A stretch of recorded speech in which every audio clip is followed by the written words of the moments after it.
Hello, fellow travelers, and welcome to the Waystation. This is season 2, and I'm your host, Rebecca Darren-Ellis, nobody in particular, and also just like you. In every episode of the Waystation, we explore first-person stories, each told on a common theme, but from vastly diverse perspectives. We'll introduce you to everyday, real people whose lives are seemingly different than yours. Or are they?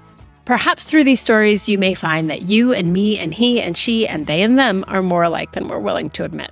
And now a thank you to our sponsors, the people that make this show possible, Pioneering Collective. This podcast is powered by Pioneering Collective, an executive thought leadership firm combining personal PR, coaching, and networking to transform hard-earned wisdom into heavyweight impact. Learn more at pioneeringcollective.com. So in today's episode, we are going to talk about giving up. And giving up in our society is not really something that is condoned. In fact, persistence, perseverance, honor, and attachment and honoring your commitments are really what you are expected to exhibit. And sometimes it's just really hard to hold on. And where does this idea that you need to remain attached, or you can't change your mind, or you can't realize that something is no longer serving you come from? I mean, why is it that we can't change our minds, or we can't make a different path, or we can't just let go, period? There have been a lot of things in my life that I have not wanted to give up on. Relationships, when I knew that things weren't working out, but I felt like there was something that I could do to make it better, or to make him different, or to make this relationship survive or last, because if it didn't, then that meant that I was a failure. Jobs that I felt like this has to be the one. I can't keep on. I've had a lot of jobs. I can't keep on just jumping from place to place. And again, if I could make this work, then that means that I've succeeded, or that I'm valuable in some way. And we talk a little bit about that in today's episode, how the ideas that we had as children that would make us valuable or make us seen, and those were often things that either made us spectacular in some way. We talk a bit about performing and being famous and having value in that way. And it's also the upward struggle and the triumph of attaining that fame or whatever it is and never giving up that makes you valuable, that makes you worth it. But I think that something that we don't recognize as being just as valuable, that makes us valuable, is the way that we take care of ourselves. And taking care of yourself sometimes means seeing that thing that maybe you wanted so badly, that you were trying so hard for, that everyone told you that you shouldn't give up on, that, was really important for attaining, and saying, this really doesn't work for me anymore. And this is not where I want to spend my energy. And I'm going to stop focusing my energy on this and allow something else to come in. Because when we don't give up, when we keep on trying, I think of it as like we're forcing all of this energy out, or at that thing. And we're not allowing anything to come to us. We just got this barrier around us all the time. And it's a lot of control that we're trying to have. And that's a lot of pressure on us to make everything happen. And maybe that's what feels safer for our society, to believe that we have control over everything and that we can make it happen. But I don't think it's necessarily good for our mental health. So in today's episode, we'll be talking about, so many wonderful ways to give up, and also maybe some of the regrets that come out of giving up. But I'm really grateful that my guests were so open and vulnerable and honest today. So let's get this started. Let's welcome into the Waystation Dion Flynn, Julie Rose, and Jeremy Goldman, 3 very real people with very real, very honest, very true stories about giving up. I hope you can relate. All right, I'm super excited to welcome into my Waystation today Dion, Julie, and Jeremy, 3 very real people with very real, very interesting, very cool stories about giving up in their lives. So we're going to get started right away with Dion. Dion Flynn Cited by Oprah Magazine as one of our favorite creative thinkers, Dion Flynn is a keynote speaker, workshop leader, improviser, humorist, writer, actor, and U.S. Army veteran. Dion was raised in Edgewood, Maryland, and has lived in New York City for the past 26 years now with his hilarious and lovely wife, Amy, and their inventive and energetic son, Miles. That is quite a bio, Dion. All right. Whenever you're ready, we'd love to hear your story on giving up. It's so funny for me to hear you say energetic and inventive. It sounds like I'm saying my son is terrible, but I'm just wording it carefully. Giving up being famous, because that was my dream when I was young. I would watch Fame, the TV show. I'd watch a lot of TV shows with my mom and dad, my adoptive father. I never met my real father. So think of like, baby, look at me. Remember Fame? And tell me. But those first words, look at me. That's what I wanted. And I still want it. I love the spotlight. I love the spotlight still. And the thing I've had to give up in my life is the notion of being famous, because I'm not famous. I've wanted to be since I was a kid, and something about that changed, and I came to understand what that was driving it all. And I got down to some things, but let's just start from the beginning. Some of my earliest notions of fame, I think, came from like rock stars like Michael Jackson, and not that he's rock, old Beatles footage or footage of Michael Jackson being chased around and fans just loving them without even knowing them. And there was something really missing inside. I just really had a desire to be loved and known. And I had no idea like how to really connect with people, even into an older age. Like when I was a kid, I wasn't really shown how to have regular, just like conversation, intimacy. I'll tell you about me. I knew how to entertain and to grab attention and to keep attention. Very different than being accepted or feeling like I was being accepted for who I was. I just didn't feel like I could. Elvis footage, I would love this stuff. This idea of standing in front of a crowd, it's just you, and there's something you're doing that has them all hypnotized and mesmerized. But there's also the artistry of these people. It's not like I'm picking just sensational acts. They're people that were really artistically sound. Michael Jackson, Elvis Presley, the Beatles. So I knew good artistry. I tuned into it. And I remember watching a movie on Showbiz one time, and I grew up in a trailer, and I ran from one end of the trailer to the other. My mom was in the back bedroom watching our second television. We had tons of TVs. We didn't have a lot of money, but we had tons of TVs. And I ran to the back room, and I was watching this movie about show business. And I came back to going to my mom's room, and I said, "Mom," I said, "I'm going to use my talents," because I could sing and do voices and stuff like that. "I'm going to use my talents to take us to Hollywood." And she didn't say no. She didn't say, "Get out of here. That's a ridiculous idea." She was thinking about it. And she was 19 when she had me, so she was quite young anyway. So when I came in, I would have been definitely under 10 years old, probably 8, 9. And I had this big idea I was going to save the family, with my talents. And so I laid that on her, and she was like, that might be fun. And I was so glad that she didn't shoot my idea down right from the beginning. So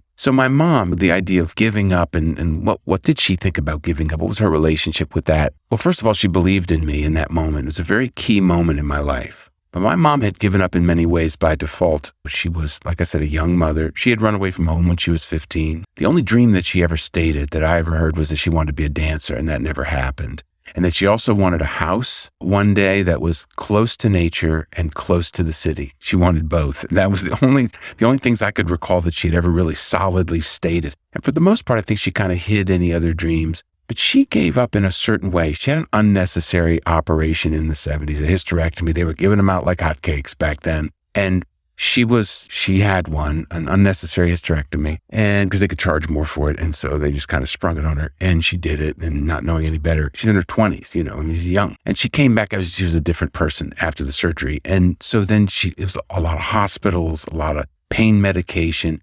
And so she spent 27 years on pain medication, and she died. So when I was looking back at the pattern of her giving up, like she kind of gave up her own life in some ways. But then the addiction to the stuff took over. So it wasn't really her deciding to give up. But back in that era, she gave up in the sense that she put herself in the hands of medical professionals, and she trusted them. They were giving her care. So while they ended up giving her palliative care, which ends up causing addiction, or at least in her case it did, she was trying to put herself in good hands and getting some of the care she hadn't really gotten. Again, ran away from home when she was 15. So I look back at that and she was rather incapacitated by these medications and things. So I told you I never met my dad. I didn't know my birth father. My mom was a white Italian lady and my real father was black, and I never met him. So I think part of my design from that was I got to win everybody over. I got to prove to them I'm worth keeping, and worked really hard to do that intellectually, entertainment wise, whatever it was, being engaging, being charming, all this stuff. So some of the early messages that I got, if I had to boil them down, would be drug your pain, but that's not sustainable. But that was one of the messages I got. Get out of here. Let's get out of here. The most commonly used phrase in English screenplays is let's get out of here. And I think, it's a common message. Let's not be right here. Let's find some way out of this present reality. And that was the message I got. Why try was another one. Nothing's going to work out for us. My mom and I in particular, we had this sort of attitude of futility, which ended up being a basis for some of our comedy because she was hilarious. She had Italian old world comedy sensibility. So we're sitting in a trailer. The irony of us sitting in a trailer together, looking out the window, basically making fun of other people is kind of hilarious. That's what we did to survive. And we made fun of other people, and other people became like not real to us, almost in like a psychopathic way where you're not even taking in the reality of other people. And it would be a lot of years before that got healed in me. So another message was TV is great. TV is great. We're all focused on the TV all the time. We're sitting around the TV. We're eating around the TV. We're looking at the TV. So, it's this voyeuristic kind of giving up of real life in exchange for TV. So one of the messages that I made up, I guess, was if I want to be seen, I got to get on TV. And so I did that, eventually did that. We're poor. That was a message that I had. And we're poor because we didn't have money, but we had riches too. Now, here's the riches that we had, and I have to account for these to be fair. We had all the things that you cultivate when you don't have a lot of money. Charisma and music and intellectual stimulation and books and spontaneity, storytelling, creativity, resourcefulness, making something out of nothing. We'd always just make scenarios and words and word games.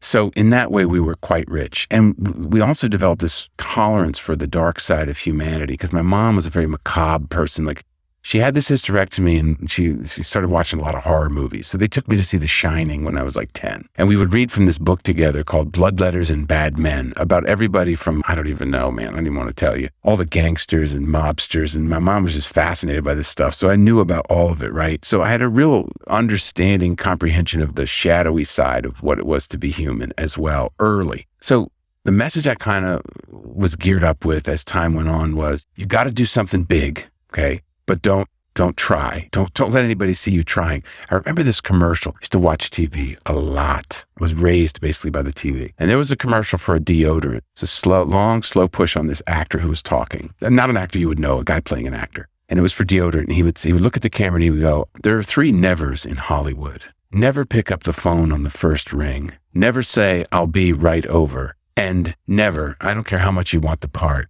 never let them see you sweat.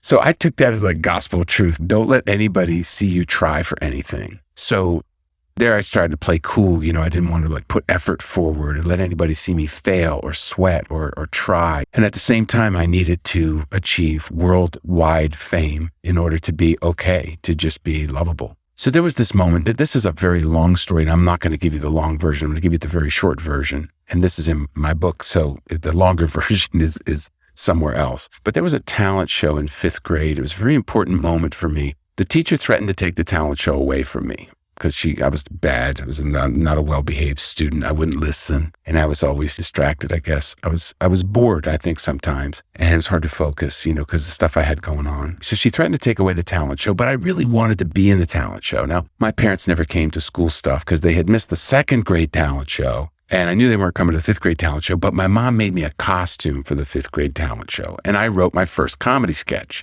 And I was a statue in the park and I would tap this kid and he would come to the park and I'd tap him and then I'd freeze again and I'd tap him and then I'd freeze and then he would look up at the statue and every time he looked up, I was frozen again, right? That was the bit. And then another guy came in. Eventually they thought it was each other. They got into a fight and then I had the bench. And that was the whole skit and I had written it and I was proud of it. So the teacher, who's pregnant and very intense teacher, 5th grade, she said, don't you dare deviate from that script. Don't you dare deviate from that script. But I got up on stage And I was in this gold toga my mom made me, and I had this laurel wreath made of a coat hanger and these little plastic green leaves that she put together from a fake plant we had at the trailer. And I get up there and I'm performing, and they're laughing. The kids, everybody in the school, all the teachers, everybody is in the gym, and they are dying laughing. They're loving this thing. So I'm not going to let this end. There's no way. I'm in the spotlight. I'm not going to let this end.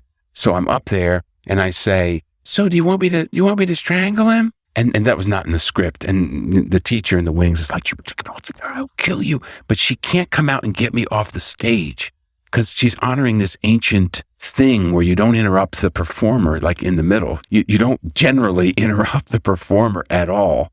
And she can't cross, so she can't come get me. So I go, should I strangle him? And I got my little belt that I took off from my toga. And all the kids in the whole gym, they go, yes, yeah. And it was pandemonium. And I was in charge of the whole school because nobody in the audience knew that I had changed the script. She couldn't come out and get me. And nothing was going to move forward at William Packett Elementary School until I finished.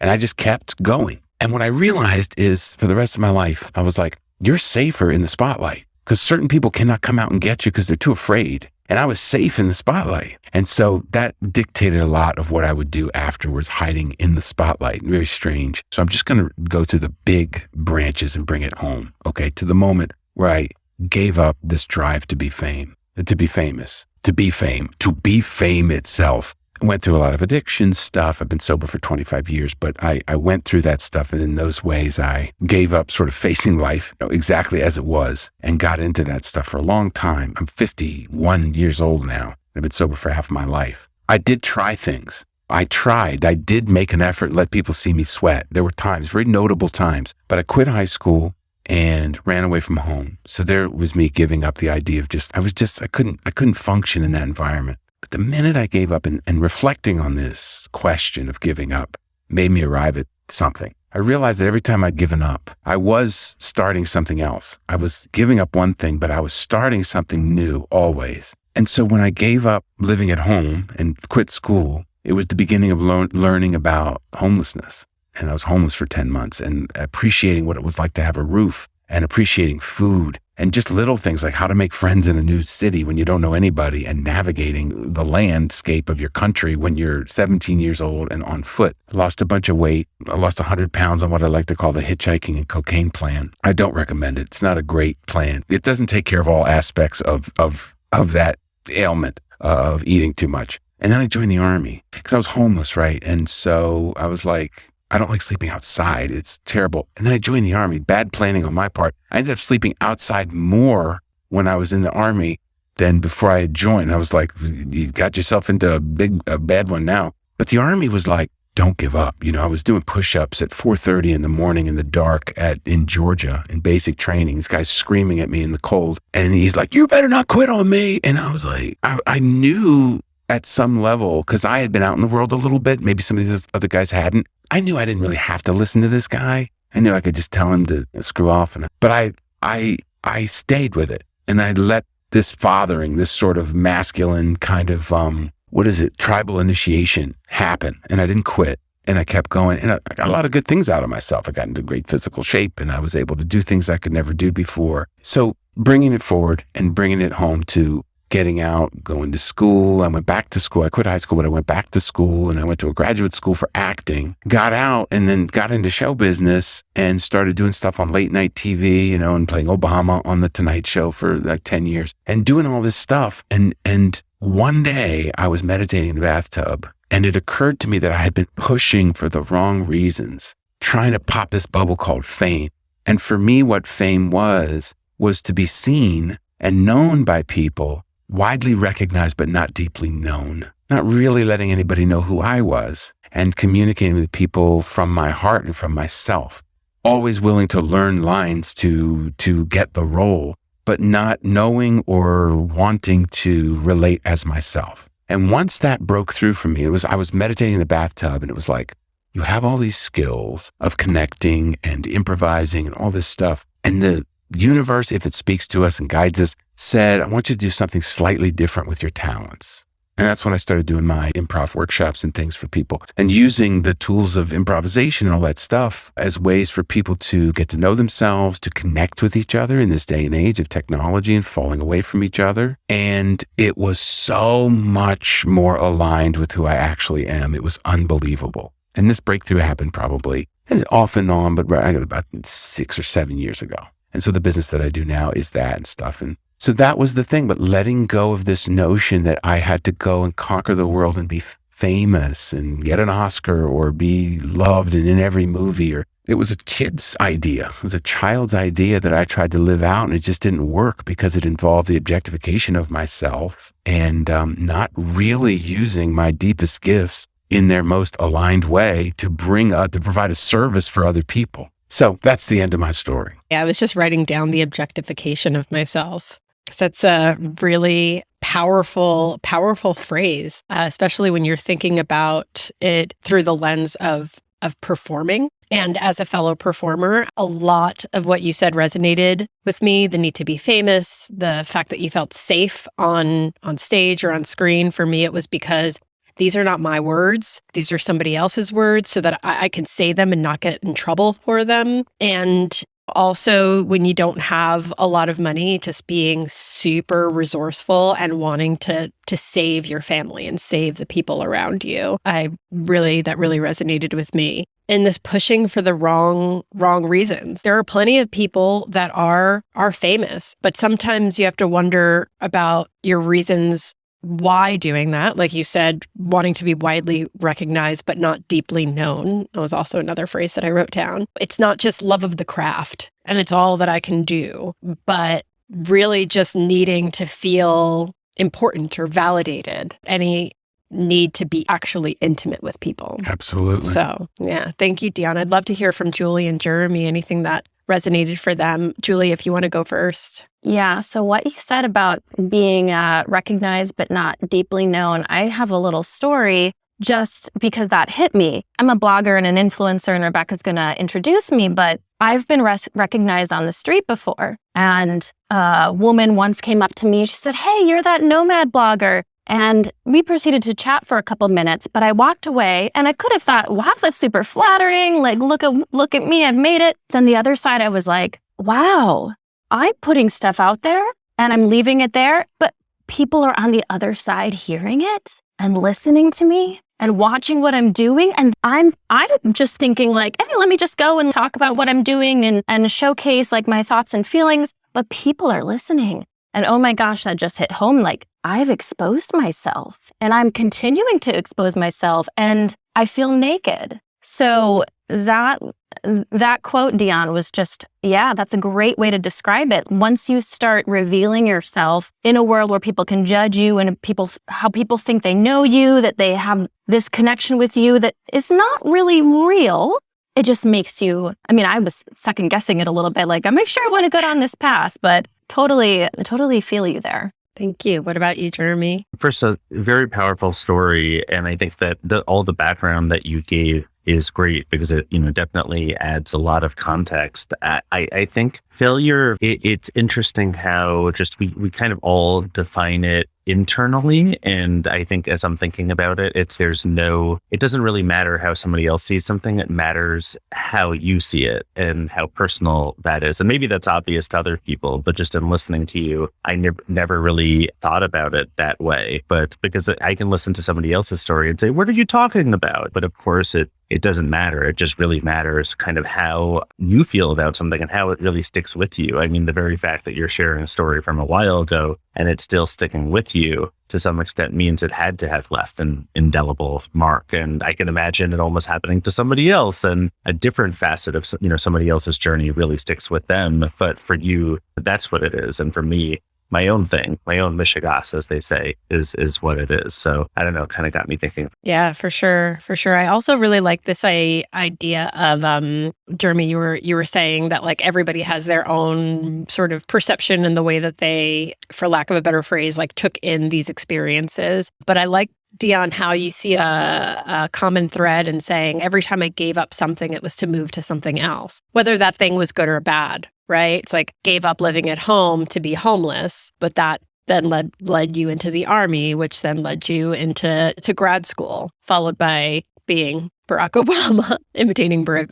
Obama on The Late Show. So it's just interesting because I think that we try so hard to hold on to things to make them work the way that they're presented to us or the way that they are or the way that we want them to be. And yet the moment at which we're like, you know what, this isn't working for me, it leads us to the next thing and the next thing and the next thing. So thank you. I'd love to hear from Julie now. Julie Rose is a social media influencer and travel and nomadic lifestyle blogger from the USA, last residing in Phoenix, traveling full-time since 2020. She's passionate about solo travel, minimalism, financial freedom, and female empowerment. Her overall goal is to encourage and inspire others to pursue the life of her dreams, embodiment of the joie de vivre, joy of living. She is currently traveling Mexico full-time with her dog. Whenever you're ready, Julie.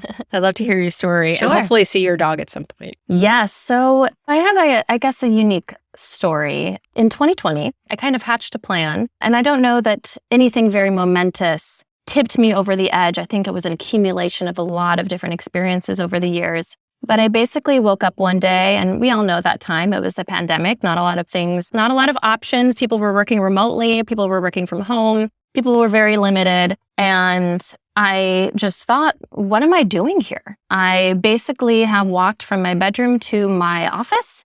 I started my day. I can't even go outside because Phoenix in the summer is a nightmare. And the only thing keeping me here is this house full of things that I've collected over my lifetime. And if I want to, if I can be nomadic, if I can be remote, if I can be working from anywhere, why aren't I? So I kind of took stock of everything I owned and what it would take to sell my house and to just get rid of everything. And I thought of the incredible relief that would be to just offload and let all of these things go and just be free and light and kind of reject violently the commercialism and the materialism that I kind of adopted over all of these years, or that I was sucked into by, society and advertising and all of those influences. And I put my house on the market, sold or donated everything I had, and basically drove away. And that kind of led me on this journey, my dog and I, and just the things left in my car.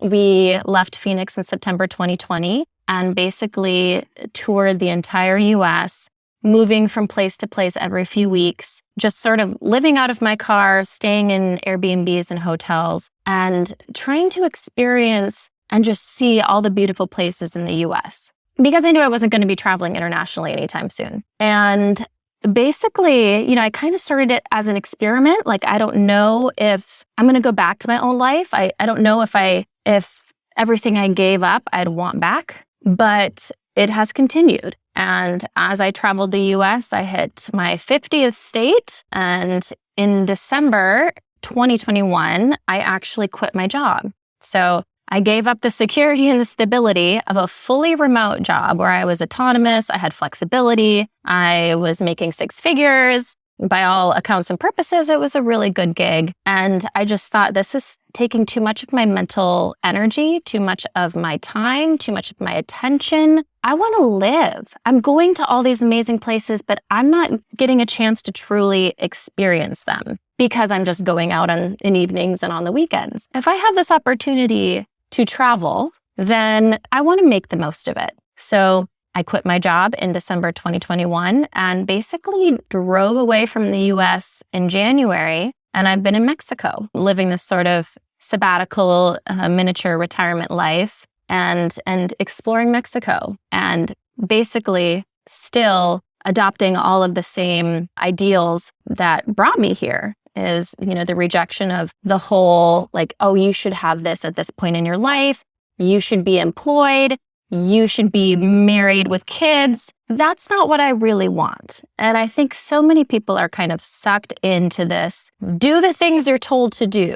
And we're all told to do those things. I think as a kid, I was told by not just my parents, the entire education system, and all of society, get good grades, go to school, graduate, go to college, finish in 4 years. Don't take any fun classes that waste your time. Make sure you finish in 4 years and immediately jump into the workforce. And keep on working, switching jobs just as much as you can get promotions, but don't switch them too fast because then you look flaky. And of course, get a boyfriend, get a husband, get a house, get the white picket fence, upgrade your cars every year and buy more stuff. And you're supposed to keep moving in this linear fashion to the end goal being work your entire life and retire at 65, and then you can enjoy your life. Then you can like pursue the things that you wanted to do back when you were in college and you were told not to take the fun classes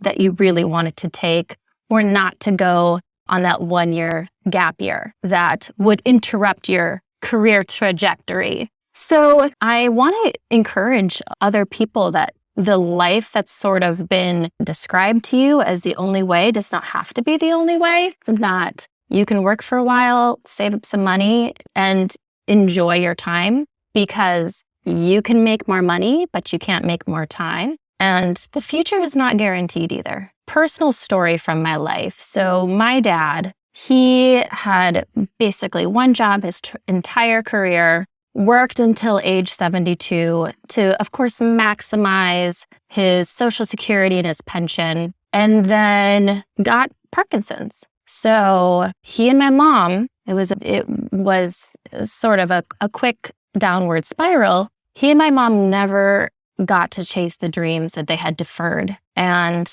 my dad is a big inspiration. He's no longer living, but he's a big inspiration of why I don't want to have any regrets in my life. I don't want to lose the opportunities and the youth and the health that I have and defer them for some like future image that is not necessarily guaranteed, that is not a promise, that we don't know if we'll even get there. And I know, I'm sorry if that's morbid, but it is the truth. So that's what I'm doing. And people ask me, what are you running from? Like, why are you sort of rejecting so violently all of the things that you have, held dear before? And I don't think I'm running from anything. And I actually don't really feel like I'm giving too much up. I feel like I'm gaining. I feel like I've gained so much because the things I gave up, what was it? A house full of things, a bunch of burdens. I can see my family and friends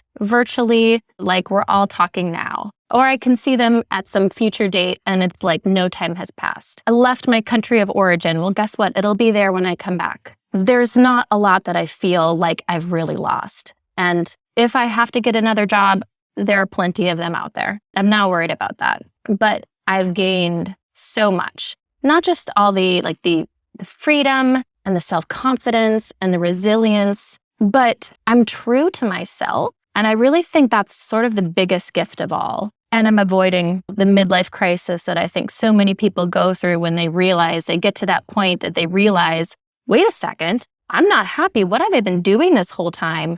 Because they have been pursuing this path that is not theirs, that has been dictated to them, that they don't feel happy and fulfilled and have real ownership in. So I'm just really happy to be able to do this. And of course, it's not out without its challenges and trials and tribulations, but it's been very positive. Awesome, Julie. I'm a little envious. I really heard a lot of what you said, and I related to the fact that I haven't had a traditional life myself.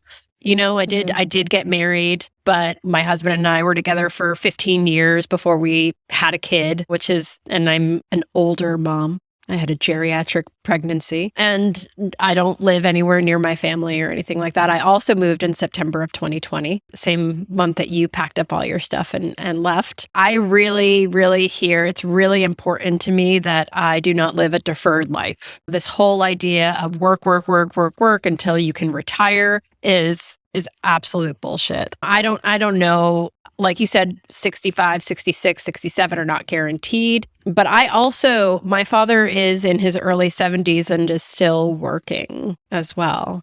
And he does manual labor. I am the daughter of immigrants who really believe that it's about work, work, work, work. Yeah. And you work to provide for your family, which is all well and good, but you have to make sacrifices your entire life in order to do that. And I don't know how many people are really happy that way. And that you can always make more money, but you can't make more time. It just kind of got me thinking how there are a lot of people out there who, I know somebody in particular who's very focused on making money, a lot more than I am. And I actually think they're doing exactly what they were sent here, quote unquote, to do. Like they're very happy doing what they're doing. I've seen people who chase being an influencer. By the way, not at all talking about you, Julie. Like you're clearly doing what you're, meant to be doing. But it just kind of got me thinking about how for some people that whole work and do the thing that sounds like it's drudgery until they're 87 and then they keel over, that to some people that is the right thing. And then to a lot of us, it's not. And I think the key thing is to almost define the success and failure in your own terms rather than looking at other people and saying, oh, well, that's what I should be doing. For sure. Yeah. Julie, it was great to hear you. I have one question. What are you running from? I'm kidding. No, I love that you said that and that people are bugging you with that question. And I just think it's cool, honestly. I just like what you're doing. I think it's really wild. I wish I would have been there the day that you sold or donated all your stuff so I could have gotten some good deals. I'm sure it was some cool stuff. But that idea of just divesting from all the clutter and all the junk and recognizing a calling that who knows where it's all going to lead or where it's going. It doesn't matter. You just got to follow it. I don't know. There was a turtle in Finding Dory or something. I'm probably getting the wrong cartoon. But anyway, they were just like surfing the stream. You just got to go with it, man, and follow it. I have faith in that thing that calls people from whatever life they're in and that calls people from all different classes and demographics, and they find something. And I think what they find is themselves. And as old and cliche as that sounds, then that's when I think people have something actually of value to bring back to the community. Few people answer that call, and it's frightening. And people would naysay it and they're frightened, and it makes people question their own lives. Am I doing what should I be doing? And I can't take any of that on. I know that the challenges of living a singular life due to like the inner guidance that comes that I need to follow. All I can say from my point of view is that it's so worth it. In my case, I'm so glad that I found a wife and a child and a home, and it wasn't what I was looking for. It found me. Everything found me. And I came to it authentically. And it's hard because people want us to turn to them and say, here's where I'm going, here, so that they can feel comfortable. This is what I'm doing. This is what I'll be doing next week. You can always find me at this address. And that's for their own comfort, though, I understand. And I can't live my life for other people's comfort. I'm not saying you said all of these things, but these are the things that they kicked off in me. And it was really good to hear you. Thank you. Thank you. I totally agree. Yes, I gave all of this stuff up, but I feel like it's freed my plate for so many other incredible opportunities for something, more valuable or more meaningful. And perhaps the circumstances look different, the timing looks different. But having lost things in my life, I don't have any fear. Things will always work out. I will always be okay. And so it doesn't really faze me so much anymore to kind of lose things, because I think it's all part of the plan. What I also think is really interesting in that story that you told before of the woman who recognized you on the street and realizing, oh, wow, people are seeing me and potentially judging me, is that these are the new concerns because you're being your authentic self. You're really putting who you are out there. And maybe like before, when you had the kind of traditional house and job and all the stuff, it's a little bit easier to not worry about that judgment. I remember I did a commercial years ago for Sprint or whatever. It was a phone commercial. It was running a lot. Anyway, some dude came up to me on the street and he goes, in New York City, he goes, "Hey man," he goes, "you play on the TV?" I said, "Yes, sometimes." He goes, "I knew it. My wife hates that commercial." And it's just funny. When people started writing comments after I started playing Obama, they were like, how come their Obama looks like the Grinch? Why does their Obama look a little like Frankenstein? And I was like mortified when I first read the comments. And now they're some of my best one-liners. It just makes you so tough and so strong. And it's like, all right, here it is. I don't know where you're typing that from. Probably in a basement in the dark somewhere, but I'm out here trying something. Absolutely. All right. Thank you, Julie. I'd love to move on to Jeremy's story now. First, a little bit about Jeremy. Jeremy Goldman is an author, analyst, speaker, and podcast host, born and raised in New York City, Manhattan, and still residing there. I love that you have to put Manhattan, just so you know. This is not like greater New York. This is Manhattan. Well, it's like one of those things, where, I could have said he grew up on the Upper West Side and now he's on the Upper East Side because that's how sheltered I am. Moved like 2 miles my whole life. But no, obviously I have been other places. I've gone away to school and all of that jazz. But yeah, it's interesting. Hearing your stories and also kind of preparing, knowing what I was going to talk about and not knowing what other people are going to. And you're like, I hope that this is kind of in the same range of what everybody else is talking about. I think that my story is, so I wrote myself a few notes, but I'm just going to try to talk extemporaneously nonetheless. Like, why did I write it down? But basically, I had a kind of circuitous route to graduate school when I focused on marketing. And then I worked in beauty for a few years. And I was kind of doing social media from a corporate standpoint before a lot of other people did. I remember, I think I had social media in my title before like anybody else did. And I remember actually telling people like in business that what social media was and like, oh, wait, really? That seems kind of niche. And I still had kind of e-commerce duties running the e-commerce side of things for some major brands. But I was asked essentially, how do you do this? And what do you do? And I started kind of writing a little bit of an ebook that I was going to put together with a influencer friend of mine. And then I basically decided, okay, you know what? Like my friend got sick. I wrote a little bit more. And before you knew it, I was starting to get to the point where it was like the full manuscript, which is not the way you're supposed to pitch a book. You're supposed to actually pitch it and not write the whole thing for free and then see if anybody wants it. But you live, you learn. And I started having this thing come out from like a publisher I really wanted to work with. And then just around that time, the brand I was working on had about a year's worth of delays where I would essentially sit and collect a paycheck for no reason. And that sounded like a really bad use of a year to me. So I'm like, why don't I start a business around teaching other people, other businesses, what I know and what I've learned, since we're like a little bit ahead of the curve, right? And probably maybe a year or two beforehand, I would have been a little bit further ahead. So I started this company and it was going to be a kind of consortium of a bunch of other consultants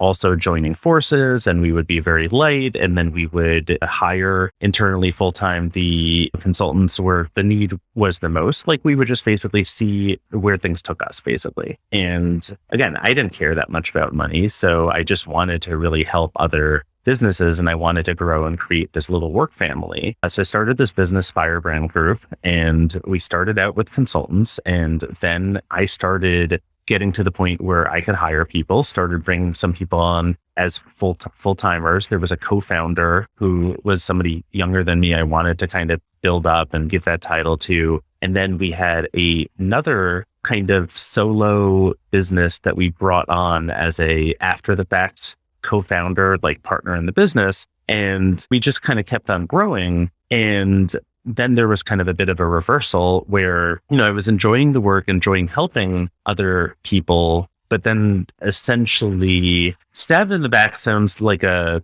awful thing to say or accusation or whatever. But it was more so about the fact that these individuals left the business and took a client or two with them while pretending that they weren't doing that, which isn't great either way. Or at least it's not a good feeling when you feel like you're kind of trying to build a work family. And if the point of it was just basically building a little bit of a community, and then I realized like people kind of care that little about the community that they care more about building something for themselves. I felt a little bit like, what was the point of it? I could have just been a corporate drone, and I could have had maybe more impact by not creating this little boutique agency. And that was essentially part one of the failure of the business. And then I would say part two of it was I said, okay, you know what? Let me go build something that I can be really proud of. And I essentially built out a bit of a business plan of a pivot pivot for my agency. And as I was going through it, I realized this is going to take me way too much money. And I was very close to, I threw my own money into it, and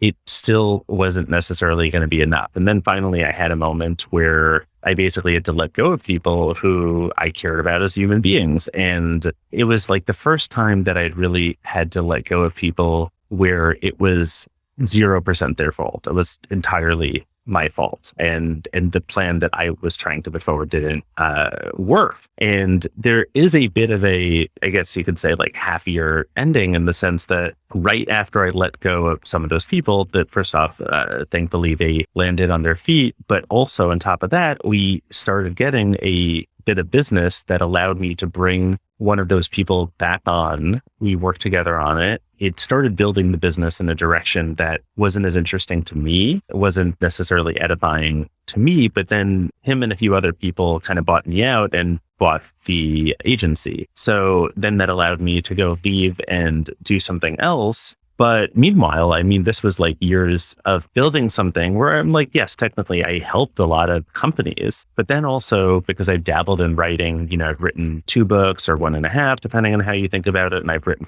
I wrote for Inc. for years. I've written hundreds of articles. That's not supposed to be a humble brag. It's just the fact that I've met with so many people who are so incredibly impactful in so many different ways, in business and in other ways. And obviously I podcast as well. And I, naturally, because of all of that, I'm in contact with all these people who I feel like they've made better use of their life. And then I think, well, I've listened to everybody else's stories, and I'm thinking that is very true, that you've got a finite amount of time. You have no idea how much you're going to have. And then I can't help but think. So I spent my time building an agency and it taught me all these different skills like HR, payroll, like all these things I don't care about and don't want to ever do again. So then it's like, if you pick up a skill that you want to redeploy in the future, or if you're going to teach it to somebody else, then I think you can make an argument. Okay, great. That was worthwhile. But now I basically cover disruptive businesses that do really interesting things with technology. And yes, there's certain facets of what I do that I guess I learned during my business days, but a lot of it, not really. And then I can't help but think,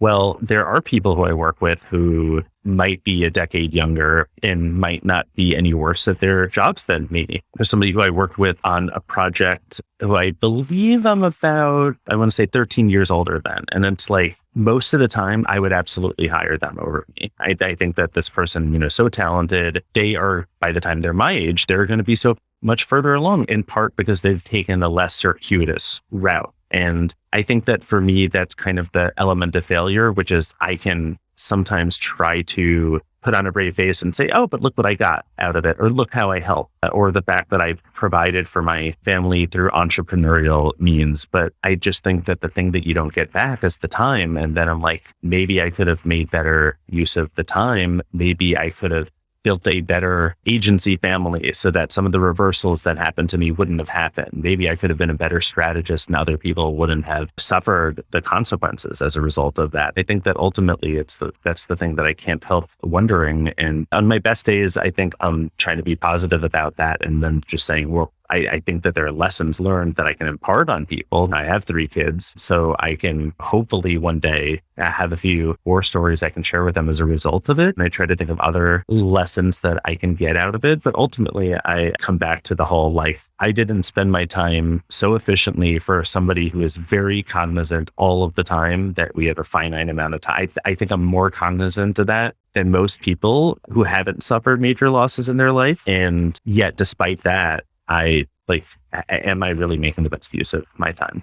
Thanks, Jeremy. One thing that you brought up that we really haven't been addressing here is the correlation between failing and giving up, and how those two can be interchangeable. And we have a whole other episode on this, season 1, everyone. Not that failure is necessarily a bad thing, but it can lead to regret. And what does one do? I guess that's what you're coming up against now when giving up something such as your own business, realizing this is not going to really work out for me in the way that I thought it was going to. It would be better served being run by these other people. How long ago did you say your company was that you had started your? I guess I started it in like 2013 and then sold it around that of 2019, something like that. Yeah, 2019. Okay. I still feel like 2019 was last year because the past couple of years have just been a wash. And I have to keep reminding myself, like, no, that was 3 years ago, right? All right, just checking. I feel like it's really interesting to hear from someone that's, even though it wasn't last year, it's not that long ago, like in the moment with it, like struggling with how do I see the good that's come out of it? And I think you're right. Like so many times we want to just like put a pin on it and say, oh, well, here's the growth. Here's the learning that I got from it. And it's like, well, how do we deal with these very real feelings that might come up when you regret having given up? Two things that I value a lot are positivity and honesty. And I feel like sometimes they conflict, right? So like, I don't want to just pretend like everything I did was great and just I'm going to get something out of everything that I did over all of those years, because I also highly value the honesty. And sometimes honesty can get you down because sometimes you do something and there was not really that much great that you can pull out of it. So I find myself constantly trying to balance those two things in my head, the honesty versus the positivity. And that's a really tough tightrope to walk. Sometimes shit just happens and that's it. It could just be a wash. Shit happens, which was a sign that my dad had in his store growing up that I thought was the funniest thing when I was a little kid. I somehow equated it was like he had it over this, like he had a fruit and vegetable store and it was like over a refrigerator door. And when I was a little kid, somehow thought that was the bathroom. I think because of the sign. Would love to hear from Dion and Julie what they thought about Jeremy's story. Dion, if you want to go first. Jeremy, it was great to hear you. I was dying to know how much did he make in that buyout? Of course, I'm not asking you that. I'm not asking you that question, but I want you to know that's the question that flashed through my mind. I said, wow, this guy has a lot of good ideas. Clearly, this guy has a ton of good ideas because he created this thing and it took off, and he created another thing and it took off, and he's made articles. Somebody told me in terms of looking back over my life, which I do in terms of storytelling and teaching storytelling and all that stuff, personal memoir and personal storytelling. They say, look back, but don't stare. Look back and learn and glean and feel and enrich my current life from what has been. But I'm encouraged not to sort of let it get me down by just, staring at it. It was good to get to know you. And congratulations on having a solid home within a few miles of where you grew up. There's something honorable, I think, about that. I also wanted to say thanks, Jeremy, for your story and also that part about giving up and its correlation with failure that resonated with me too, because I think that's a lot of times sort of the observation in yourself or in others, like I gave up, so I failed at it, or I sucked at it, or just wasn't good at it. But I think kind of what's worse than that is sticking with something that's obviously not good and dysfunctional just for the sake of like longevity, or just I'm just stick it out, but I'm miserable and it sucks and it's no good, but I just want to be able to make it to the finish line. And I know that's a lot of people call that the sunk cost fallacy, but I like to call it like pot committed, where, you're playing this hand and your cards are so bad, but you've kept on betting and betting and betting that you're like, I can't fold now. I will lose this pot. But if you keep going, you will lose even more. And sometimes you just sort of have to, all right, I wash my hands of it. I fold my cards. I lose the pot. And then there's a new hand and you begin again. And that's one of the things that I think about a lot. I really like the way that you think about that. And you're right. I think that you can kind of get stuck on the fact that, oh, but I should have not started this, or I should have started it, or I should have quit it earlier. You can get stuck on that point and then not make any changes, or you can just say, yeah, but now I'm at the point where I've learned enough. And it's interesting because I have a tattoo that has an acronym, which basically means don't give up, don't give in. And I got that like a long time ago. And then I was thinking the idea about giving up kind of, maybe it evolves a little bit where it's like, maybe I'm not giving up, but I'm kind of giving myself permission to jump into another challenge that's not this one, because I'm realizing that life is long and that or it's not long, depending on how we look at it. But there's a way for me to reinvest and reallocate this time into something else. And I'm choosing to kind of maybe give up on this battle, but not giving up on the war and like the greater fight. And what else do I have to do after this? Yeah. One other thing I wanted to add, given what you two have just said, living a non-traditional life myself, I guess my journey is not different from everybody's, but it's different from a lot of people's. I get to go back and look at my experience and sum it up the way it was for me. And I get to say the truth about what it was. And in whose eyes are 3 words that have been very helpful for me in evaluating past experiences. In whose eyes was this a success? I mean, am I thinking for my parents, or am I thinking for a group of friends I had over here and I'm looking at my life through their lens and judging it thusly? Or is it for me? There's a lot of different ways that I can evaluate different chapters. In whose eyes? Well, in my eyes, this one was quite positive in the end. This one was very painful, but it caused me growth. And I'm allowed to define those. Thank you, Dion. And thank you, everyone, for sharing your stories. Now we move into our rapid fire questions. Each of you will have the opportunity to go first on a different question so that you are all in the hot seat. So we are going to start this first question with Dion. Dion, what's the best meal you have ever had, either because of the food itself, the company you're with, or the experience of it? Best food I ever had, I think it was probably eating tacos at Perkins Restaurant when I was growing up with my parents, because it was an all-you-could-eat taco bar, and I would just eat way too much. I could eat my age in tacos, and it was just an orgiastic kind of terrible experience, avoiding all the feelings and the pain at the table and just eating. I was eating for the family. I was the scapegoat. You stuff it with tacos, but they were great, and and they were delicious, the best, the greasiest on earth. Nice.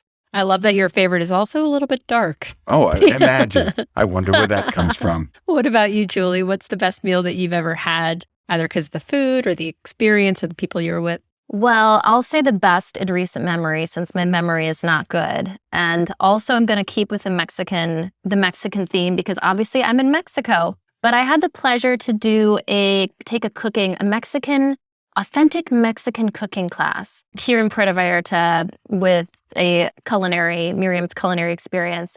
And I ground the chili oil. I ground this like salsa in a mortar and pestle, like 30 minutes of manual labor. Learned about all these like spices and things, how they all go together and the order to put them together, and had this incredible 5-course meal with margaritas and wine. And it was just such an incredible experience, not just because like I understood all the work that goes into sort of Mexican cooking, but there's also a really rich history and pride in the craft. So I have to say that's probably the best dining experience I've had in recent memory. That's awesome. Now I want to take a class, but I have to go to Mexico first. Jeremy, what about you? Best meal you've ever had? I think that this is going to be a little bit different. There's a place called Melt Bar and Grilled. It's a chain in Cleveland. In terms of company, screw that. I don't need anybody there, and it might actually be better because I will essentially injure myself by eating. I will have essentially a few sandwiches that might be too big for any one person to finish themselves, where I'm using basically like a tree worth of napkins just to kind of clean myself up afterwards. I wasn't able to go there the last few times I visited my in-laws due to COVID, so I will absolutely be there the next time I visit them in July. So it's kind of like a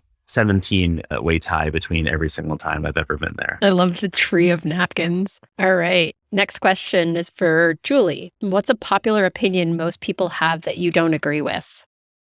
Oh, that you need to that you need to aspire to marriage, perhaps, and that single people are somehow or somewhat less than people in a relationship, or that we're missing something, or that we're incomplete. I fully own and fully believe that I'm a complete person who doesn't need anybody else to make me happy, because I am the source of my own happiness. And codependency has no place here, but I do understand that a partner could enrich my life, but my life is already rich. So all you single people, I see you. Keep doing your thing. You are just fine. What about you, Jeremy? What's a popular opinion most people have that you don't? So this was kind of stumping me, but I think that I would probably say that people are not superior to anything else that is alive. I'm following along the logic that, there are a lot of people who are religious and believe that people are kind of like what the world is,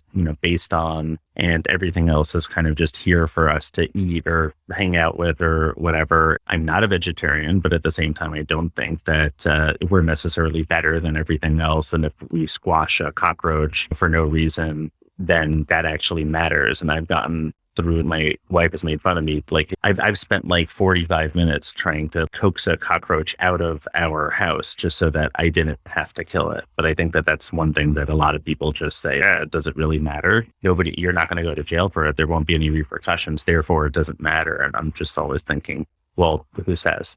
Yeah. Yeah, I can kind of get that, except when it comes to mosquitoes. Dion, what about you? Yes. A lot of people like the film Back to the Future. They talk about it on social media and they get all into it. I just can't get into it. I try. I look at it. I just roll with it. And I'll name 3 franchises since it's kind of a short answer. Star Trek as well, and Avatar. And I like science fiction of other kinds, but those ones, I see them. I know people love them. I watch them. I go, why don't you love this? What is wrong with you? And I know Star Trek has a sort of humanitarian kind of thing going on at the heart of it. And I feel bad about myself because I don't love it, but you asked and you got it. I feel that way about Pretty Woman and Dirty Dancing and The Princess Bride, which I know, I did reference it earlier. No, I'm with you on the Princess Bride. It's a very inside kind of thing. And yeah. I get it. I get why it's fun. I get why it's funny, but I don't love it. Now talk to me about Heathers. Why don't people talk about the movie Heathers more? Absolutely. Jeremy's getting excited too. I got so excited. I was going to say Christian Slater had like an amazing run with Heathers and Pump Up the Volume in a short time. Yeah, Pump Up the Volume. Yeah. The original podcaster. All right. Next question goes to Jeremy. What piece of art, book, music, movie, etc. had a profound impact on you? So I was in camp and there was one comic issue that basically got me into Marvel comics and DC comics and comic books in general. And now I have about 20 long boxes of them, just in terms of like appreciating the art form. and something that I've loved back going back to 1989 now, when I think I was in 5th grade or something. And it's interesting because I had like these things that are in some ways like older than my parents, which is old, because everybody thinks their, parents are old. And it's just something that I feel like I can always appreciate. And there's so many of them that I can never quite give away any one of them. But I look back at the exact issue that like it kind of changed my life and obviously made me a lot, poorer. That's kind of why you got to sell an agency, just to make up for the fact that you've wasted tens of thousands of dollars on art that you can't resell, but it has a lot of meaning to you. What was the issue?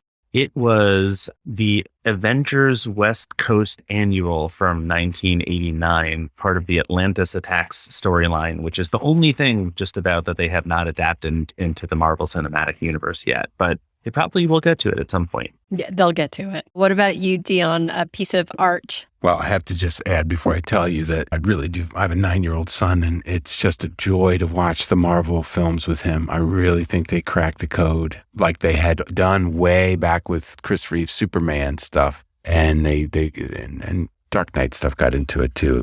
They nailed what they nailed. But the Avengers are just so fun, and you care about the storyline. So yeah, I'm interested in this issue that you're talking about. I'll look it up. A mentor of mine years ago said, in his very sort of upper crust way, he said, you must, knowing your story, you must read this book. And he gave me a copy of Endurance about Ernest Shackleton, a ship that they just found in the last 2 weeks, by the way.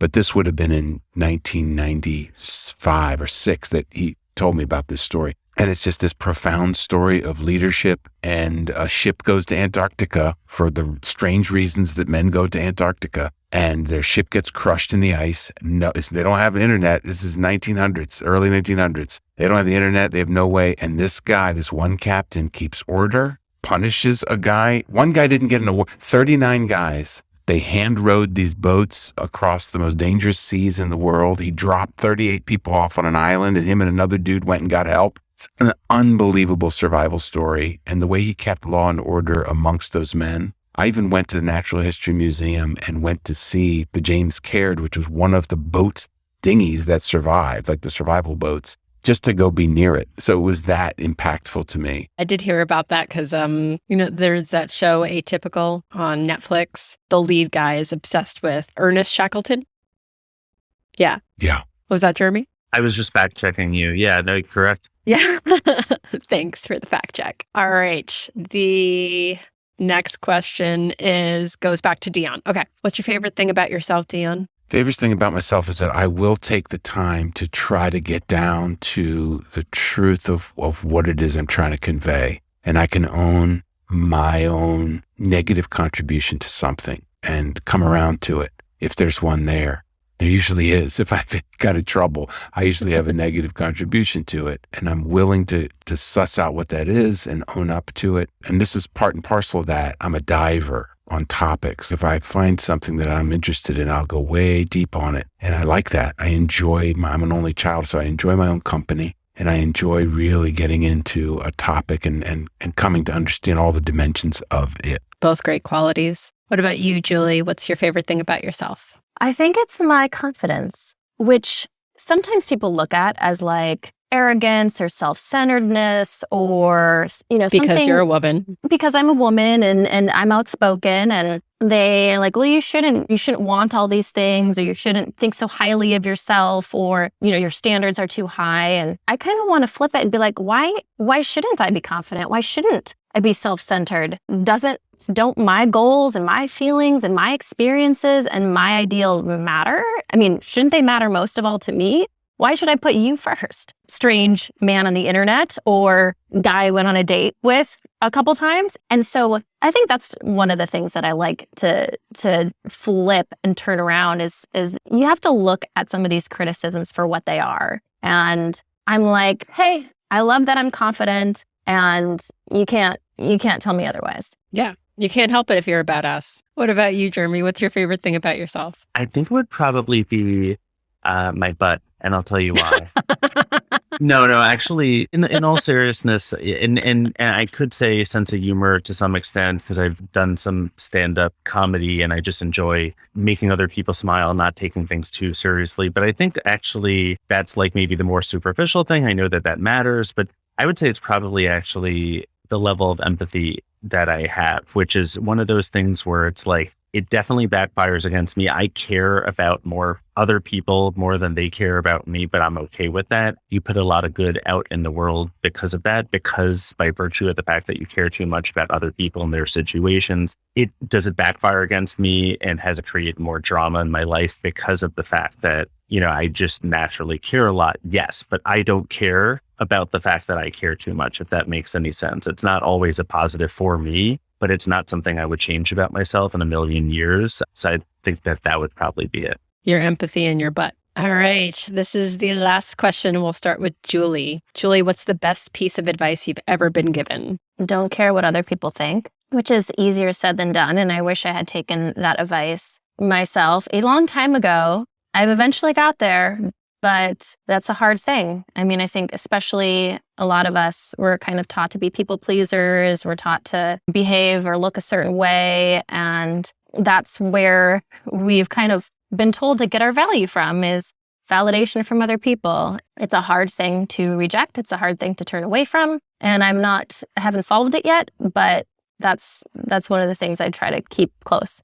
Yeah. Thank you. Jeremy, what about you? What's the best piece of advice you've ever been given? I think actually the best advice that I ever got tied into the thing that I didn't say before, which is not to take things too seriously. And that, I take things very, very seriously. But at the same time, I can be in a meeting, and I have been actually it was like the biggest company I'd ever met with at the time. And it was the head of the company. I still had to crack a joke, because I think that's just naturally something where I just realize if you take things too seriously, it can get in the way of doing a good job or accomplishing what you're trying to get done. So I've just kind of learned to, yes, take things very seriously, but yet at the same time not, or at least kind of use humor in the right situations in order to lighten the mood and facilitate whatever you want to happen, to actually occur. Yeah, I think it's also important to reveal a little bit about yourself. And if a sense of humor is something that's part of who you are,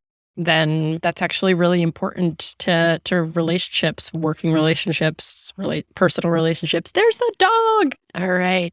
Last one, Dion. Best piece of advice you've ever been given? Okay, there are two. The first one's quick and it's not serious. I was in Shakespeare in the Park, and Colm Feore, who played 32 short films about Glenn Gould, he said to all of us young actors, if you're ever late, here's what you do. You walk right into the person, you walk right up to the person who's in charge, you look them in the face, and you just say, I couldn't stop crying. They can't say anything. There's nothing they can say back. That's the joke one. But the real one is, after 6,500 hours of graduate acting training in this whatever you call it, conservatory, and all of the money that we spent on that education, it really came down to two things, and these are the best things I've ever learned. And they are, so this is what I call my $210,000 piece of advice. Relax your shoulders and breathe. And I've used those in many, many, many, many, many situations, and things always got better when I did that.